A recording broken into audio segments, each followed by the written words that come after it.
Assalamu alaikum wa rahmatullah wa barakatuh, mes frères et sœurs.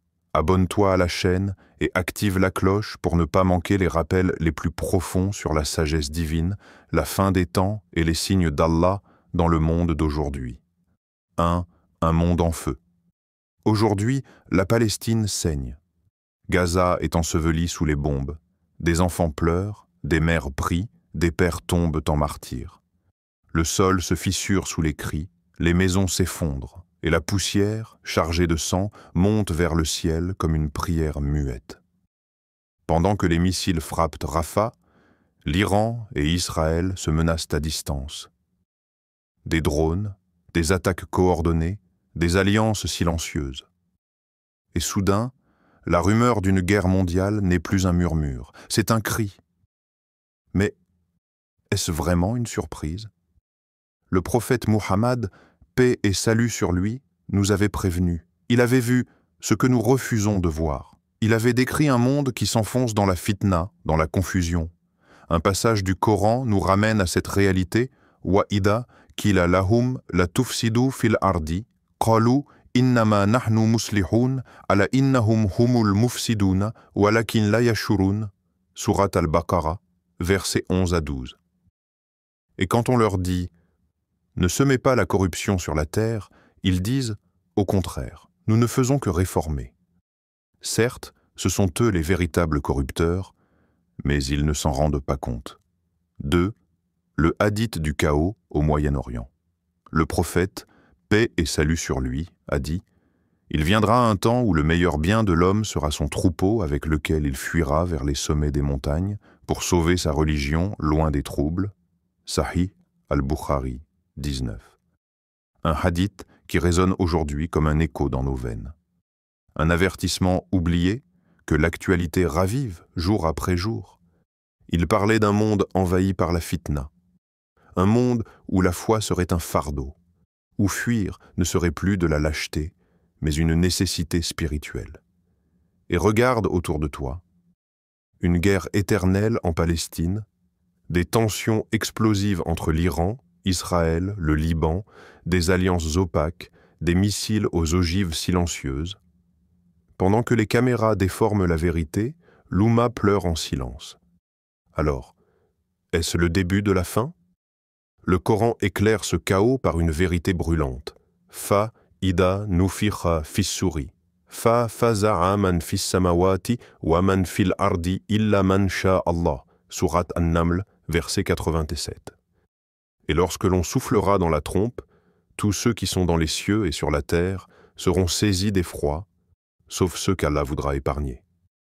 Et si ce souffle était plus proche qu'on ne le pense? 3. Al-Malhama, la grande guerre. Le prophète, paix et salut sur lui, a parlé d'un événement terrifiant, décisif. Al-Malhama al-Kubra, la grande guerre. Elle précédera la venue d'Al-Mahdi et le retour de Isa, alayhi salam. Il a dit « L'heure ne viendra pas avant que les Romains ne campent à Al-Amak ou à Dabik. Une armée de Médine sortira contre eux. » Sahih Muslim, 2897. Dabik, ce n'est pas une abstraction, c'est un point sur la carte, en Syrie, à quelques kilomètres de la Palestine, à portée de l'Iran, à l'ombre du Liban. Les pièces sont posées et aujourd'hui, c'est toute la structure du monde qui vacille autour de ces terres. Un souffle de feu plane au-dessus de l'Orient. Un frisson passe entre les lignes de front. Une guerre, pas encore déclenchée, mais déjà prophétisée. Le Coran nous rappelle que tout ceci est écrit « Wa kullu shay'in indahu bimiqdar » Sourate Ar-Ra'd, verset 8. Et toute chose auprès de lui a une mesure précise. Rien n'est hors contrôle, même la guerre. 4. Et la Palestine? La question de la Palestine ne se débat pas dans les parlements. Elle ne se mesure pas en traités, en votes ou en sanctions. Elle est bien plus que politique. Elle est spirituelle. Al-Quds, ce n'est pas une simple ville. C'est la première direction de notre prière. C'est la terre d'Al-Isra ou Al-Mi'raj. C'est là que le prophète Muhammad, paix et salut sur lui, a dirigé la prière de tous les prophètes. là où le ciel s'est ouvert à son ascension, une terre bénie, et pour cette bénédiction, elle est déchirée. Mais Allah ne l'a pas oubliée. Il l'a mentionné avec clarté dans son livre. Subhana alladhi asra bi'abdihi laylan min al-masjid al-haram ila al-masjid al-aqsa alladhi barakna hawla, Surat al-Isra, verset 1. Gloire à celui qui fit voyager son serviteur de nuit de la mosquée sacrée à la mosquée Al-Aqsa, dont nous avons béni les alentours. Ceux qui haïssent la lumière veulent effacer cette bénédiction, mais ils oublient que la foi pousse même sous les ruines, et que la poussière de Gaza contient plus de vérité que leur palais doré. 5. Le silence du monde. Pourquoi ce silence? Pourquoi tant de nations regardent ailleurs? Pourquoi des enfants meurent sans qu'un mot ne soit dit? Pourquoi le sang devient invisible quand il ne coule pas à leurs frontières? Le prophète, paix et salut sur lui, l'avait vu venir.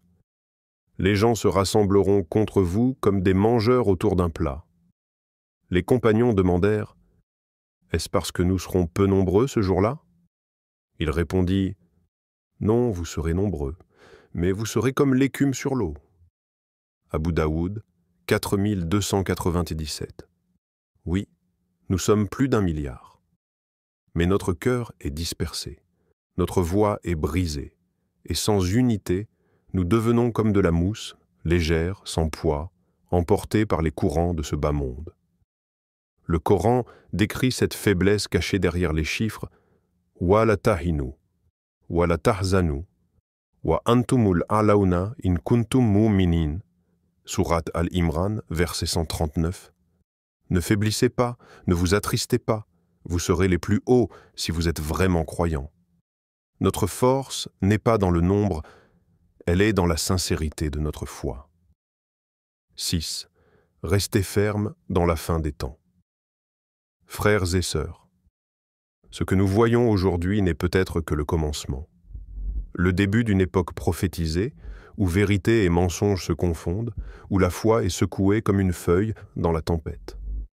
Mais ce n'est pas le moment d'avoir peur, c'est le moment de se réveiller, de se purifier, de revenir à Allah avec un cœur brisé mais sincère, car dans cette époque de confusion, celui qui reste ferme, celui qui s'accroche à sa religion malgré les pressions, est vu par Allah. Et sa récompense dépasse l'imagination. Le prophète, paix et salut sur lui, a dit « Vivre dans cette époque en maintenant sa religion, c'est comme tenir une braise dans la main. » Sunan al-Tirmidhi, 2260. Et pourtant, certains tiendront cette braise jusqu'au bout. Le Coran leur adresse cette promesse. « Inna alladina, qalu rabbuna, Allahu thumma istaqamu, tatanazzalu alayhimul malaika » Surat Fussilat, verset 30.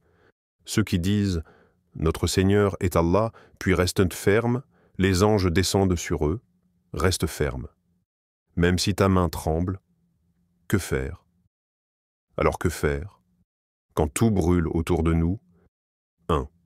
Faire des doigts puissantes pour nos frères en Palestine, au Yémen, en Syrie, au Soudan et ailleurs. 2. Soutenir financièrement ou médiatiquement ceux qui défendent la vérité. 3. Se repentir sincèrement. 4. Réapprendre notre religion. 5. Préparer son âme, car la fin peut venir à tout moment. Le dernier conseil du prophète, sallallahu alayhi wa sallam. Et rappelle-toi, dans son dernier sermon, le prophète sallallahu alayhi wa sallam nous a dit « Ne retournez pas à l'égarement après moi, ne vous tuez pas les uns les autres. » Mais aujourd'hui, c'est le monde entier qui tue la vérité. Et pourtant, la vérité subsiste. La vérité, c'est que cette Ummah est bénie, elle est éprouvée, mais elle triomphera, car Allah est avec les patients. Ne pense pas qu'Allah soit inattentif à ce que font les injustes. Il leur donne seulement un délai. Surat Ibrahim, 1442. Abonne-toi si tu ressens ce que je ressens. Fais une doua pour nos frères à Gaza. Partage cette vidéo pour réveiller les cœurs.